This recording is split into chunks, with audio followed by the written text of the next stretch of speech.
حدیث مبارکہ میں ایک دلچسپ واقعہ ہے، ایک بیوی کا واقعہ ہے۔ نبی کریم صلی اللہ علیہ وسلم کے زمانے میں ایک صحابی کی شادی ہوئی تو ایک ڈبل منزلی ان کا مکان تھا۔ نیچے والی منزل میں عورت کے ماں باپ رہتے تھے اور اوپر کی منزل میں اس کا خاوند رہتا تھا۔ ایک دفعہ خاوند کو کسی تجارتی سفر پر جانے کی ضرورت پیش آئی تو اس نے گھر کے اندر ضرورت کی ہر چیز ہوتی ہے وہ لا کر دے دی۔ جب الوداع ہونے لگا تو بیوی کو نصیحت کی، دیکھو تم نے اوپر سے نیچے نہیں اترنا۔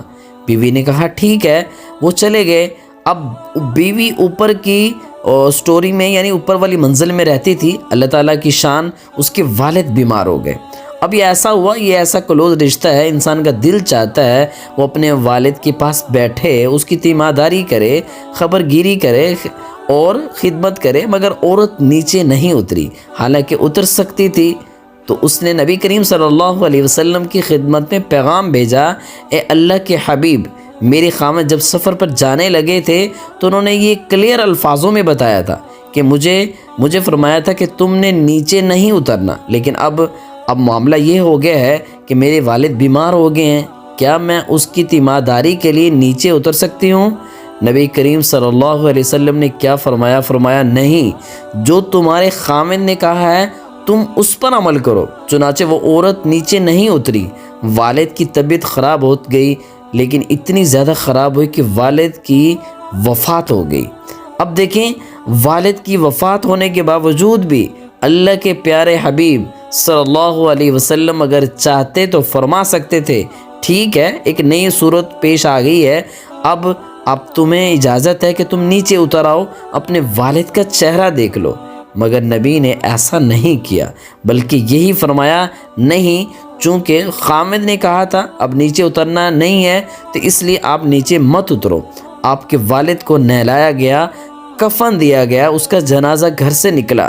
یہ لڑکی اس وقت بھی اپنے باپ کا آخری دفعہ چہرہ نہیں دے سکی۔ ہم اندازہ لگا سکتے ہیں یہ ایسی ایموشنل سٹوری ہے، ایک ایموشنل حدیث ہے کہ انسان کے رونگٹے کھڑے ہو جاتے ہیں۔ بیٹی ہو اور خاوند کی اطاعت میں اپنے والد کا چہرہ بھی نہ دیکھے۔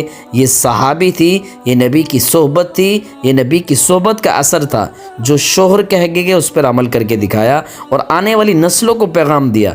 پھر کیا ہوا، خاوند کی بات کو پکارا اور اسی پر عمل کیا تو اوپر سے نیچے نہیں اتر رہی، والد کا جنازہ ہو گیا۔ حدیث مبارکہ میں آتا ہے جب جنازہ پڑھ کر نبی کریم صلی اللہ علیہ وسلم تشریف لائے تو نبی نے عورت کو پیغام بھیجا، کتنا خوبصورت پیغام، فرمایا چونکہ تم نے اپنے خاوند کی بات کی لاج رکھی ہے نا، نیچے نہیں اتری، تو تمہارے اس عمل کی وجہ سے اللہ نے تمہارے والد کے تمام گناہوں کو معاف فرما دیا اور اس کو جنت عطا فرما دی۔ اس سے اندازہ لگائیں کہ شریعت کی نظر میں خاوند کی بات کی کتنی اہمیت ہے۔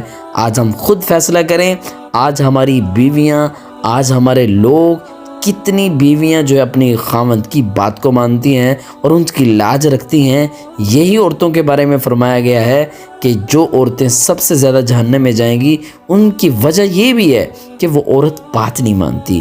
خدا را جو عورتیں نبی کریم صلی اللہ علیہ وسلم کی اس فرمان کو سن چکی ہیں نا، تو اس پر عمل کریں کہ نبی کریم صلی اللہ علیہ وسلم فرما رہے ہیں کہ شوہر کے بغیر آپ ایک قدم باہر نہیں رکھ سکتی۔